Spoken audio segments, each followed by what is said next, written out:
بدي يحصل أصلا هيدا واللي بده إياه. وين هي الدولة اللبنانية ترد؟ وين هي؟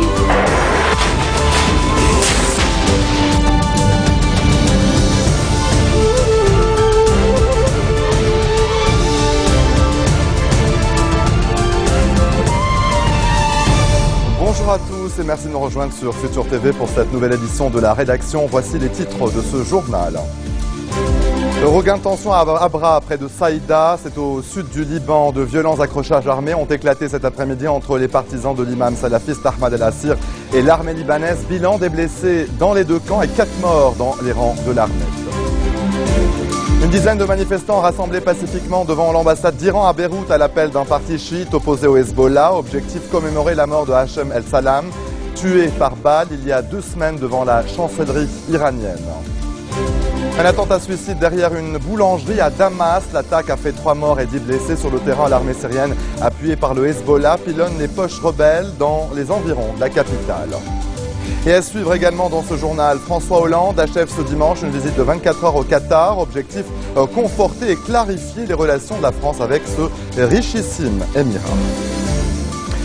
Je vous le disais en titre, regain de tension à Abra, près de Saïda, c'est au sud du Liban. De violents accrochages armés ont éclaté cet après-midi entre des partisans de l'imam salafiste Ahmad el-Assir et l'armée libanaise. À l'origine des tensions, l'arrestation d'un partisan de l'imam à un barrage de sécurité.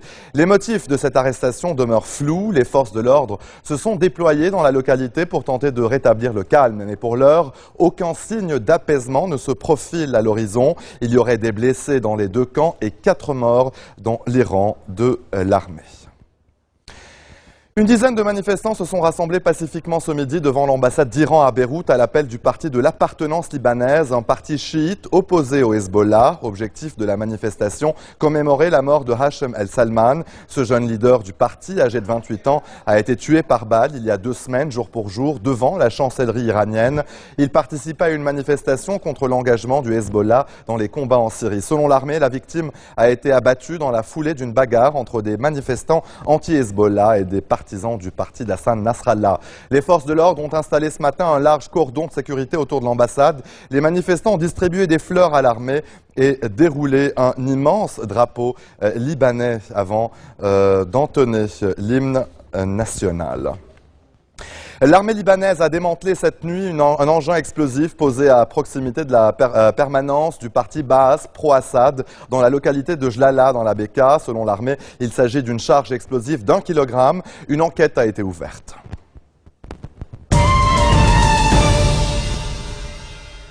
Les 11 pays occidentaux et arabes réunis à Doha ont annoncé avoir décidé une aide urgente en matériel et en équipement à l'opposition syrienne, chacun à sa manière. Jusqu'à présent, le gros de l'aide militaire provient de l'Arabie Saoudite et du Qatar. Les participants ont souligné que toute aide militaire sera canalisée par l'état-major de l'armée syrienne libre afin qu'elle ne tombe pas entre les mains de groupes extrémistes.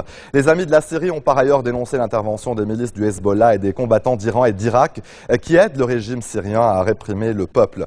Ils ont par ailleurs estimé que cette intervention étrangère menace l'unité de la Syrie et pourrait faire déborder le conflit au-delà de ses frontières.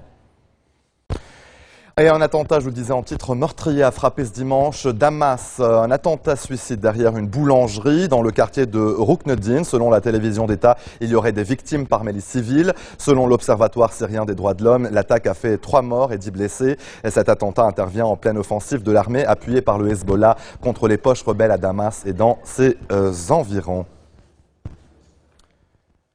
Allez, restez des nôtres au retour de la pause. La Malaisie décrète l'état d'urgence en raison de la densité du nuage de fumée en provenance d'Indonésie.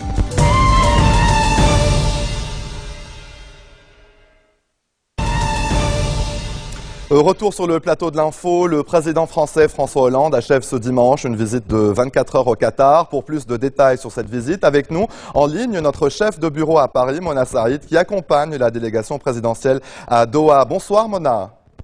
Bonsoir Serge. Alors c'est une visite qui vise à conforter et clarifier les relations de la France avec ce richissime émirat. Oui, Serge, écoute, les relations sont au beau fixe.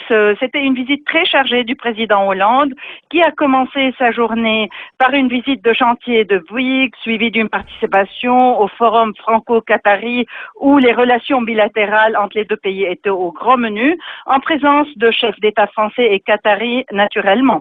Le président Hollande s'est ensuite entretenu longuement aujourd'hui avec l'émir du Qatar. Une série d'accords, comme vous avez entendu, a été signée au palais, la création d'un conseil d'hommes d'affaires, travaux souterrains du métro de Doha, accord pour la création de fonds d'investissement franco-qatari, en plus de 2 contrats relatifs au design et au contrôle des travaux de 2 tronçons d'autoroute.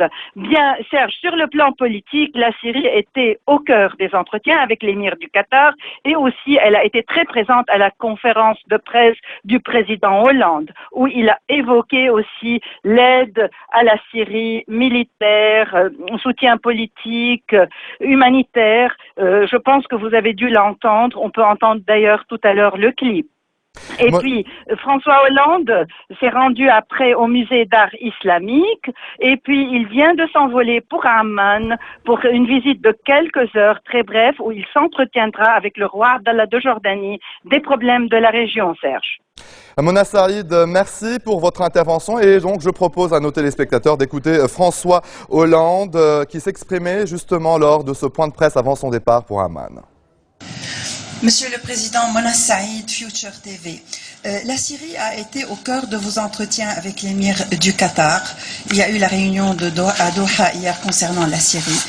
Quelle est l'aide que la France est prête à fournir à l'opposition syrienne, d'une part, et deuxièmement, n'avez-vous pas des craintes que le conflit de la Syrie dégénère au Liban et qu'il y ait plus de problèmes, surtout qu'il y a eu beaucoup de tensions dernièrement? Merci.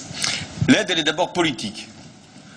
Et nous l'avons apportée dès le début du conflit. Et moi-même, j'ai été le premier chef d'État à reconnaître la légitimité de l'opposition syrienne pour s'exprimer au nom du peuple syrien.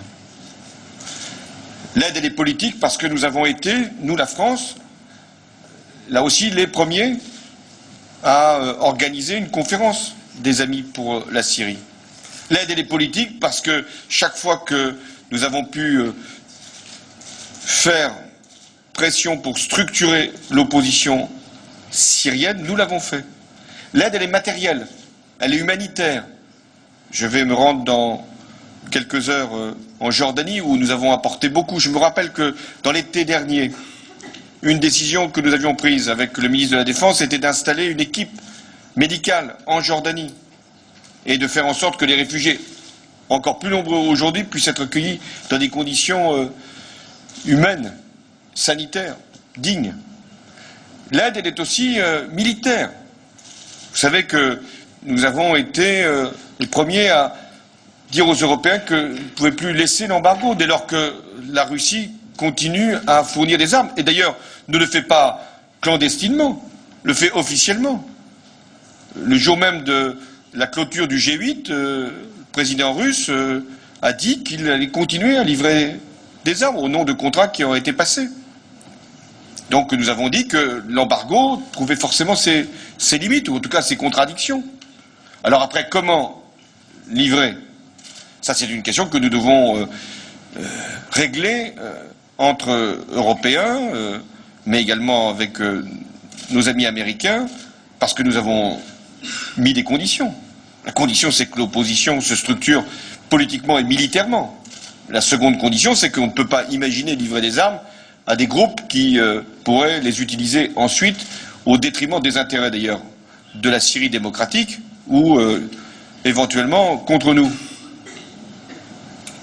Mais l'intention est bien de faire pression militaire. Parce que s'il n'y a pas de pression militaire, c'est sur le terrain que, hélas, les choses peuvent se faire. Et au bénéfice de qui? De Bachar el-Assad d'un côté et des éléments les plus radicaux de l'autre. Nous nous y refusons. Sur le Liban, vous avez raison. Dès lors qu'il y a une implication du Hezbollah en Syrie, avec forcément des conséquences pour le Liban, il peut y avoir une mise en cause de l'équilibre fragile du Liban. Je soutiens, au nom de la France, le président libanais dans ses efforts pour garder l'équilibre qui avait été trouvé avec un principe de non-ingérence par rapport à ce qui se passe en Syrie et donc le retour du Hezbollah au Liban. Allez, en bref, dans le reste de l'actualité, la main tendue présidentielle n'a pas convaincu les foules au Brésil. Plusieurs milliers de personnes ont manifesté à Belo Horizonte, troisième ville du pays, en marge du match Japon-Mexique de la Coupe des Confédérations. Mobilisation aussi à Sao Paulo et sur la plage de Copacabana à Rio. Selon les sondages, 75% des Brésiliens soutiennent la contestation contre les sommes colossales dépensées par la Coupe des Confédérations, le Mondial 2014 de football et les Jeux Olympiques de 2016. En Bulgarie, la grogne antigouvernementale ne cesse pas aussi. Il n'y a pas un soir sans manifestation depuis 9 jours dans la capitale Sofia et d'autres grandes villes. Des milliers de personnes ont encore réclamé cette nuit la démission du nouveau gouvernement. Les manifestants l'accusent de servir l'oligarchie depuis la nomination d'un député controversé à la tête de l'agence de sécurité nationale. Et la Malaisie décrète l'état d'urgence alors que la densité du nuage de fumée en provenance d'Indonésie asphyxie le sud du pays. Dans l'état de Johor, la pollution n'avait pas été aussi grave depuis 16 ans. À l'origine de cette pollution, des feux de forêt sur l'île indonésienne de Sumatra, des incendies volontaires selon les autorités et plusieurs ONG qui soupçonnent les producteurs d'huile de palme et de papier de chercher à déboiser leurs concessions à moins de frais. Et c'est ainsi que se referme cette édition. Voici tout de suite le rappel des titres qui ont marqué l'actualité de cette journée. Regain de tension à Saïda, notamment à Abra, c'est au sud du Liban. De violents accrochages armés ont éclaté cet après-midi entre des partisans de l'imam salafiste Ahmad el-Assir et l'armée libanaise. Bilan, 4 morts dans les rangs de l'armée et plusieurs blessés. Une dizaine de manifestants rassemblés pacifiquement devant l'ambassade d'Iran à Beyrouth. C'était ce matin à l'appel d'un parti chiite opposé au Hezbollah. Objectif commémorer la mort de Hachem el-Salman, tué par balle il y a 2 semaines devant la chancellerie iranienne. Un attentat suicide derrière une boulangerie à Damas. L'attaque a fait 3 morts et 10 blessés. Sur le terrain, l'armée syrienne, appuyée par le Hezbollah, pilonne les poches rebelles dans les environs de la capitale. Et François Hollande achève ce dimanche une visite de 24 heures au Qatar. Objectif, conforter et clarifier les relations de la France avec ce richissime émirat. Merci de votre attention. Retrouvez-nous tous les jours à 16h40 heure de Beyrouth. Et excellente suite de programmes sur notre antenne.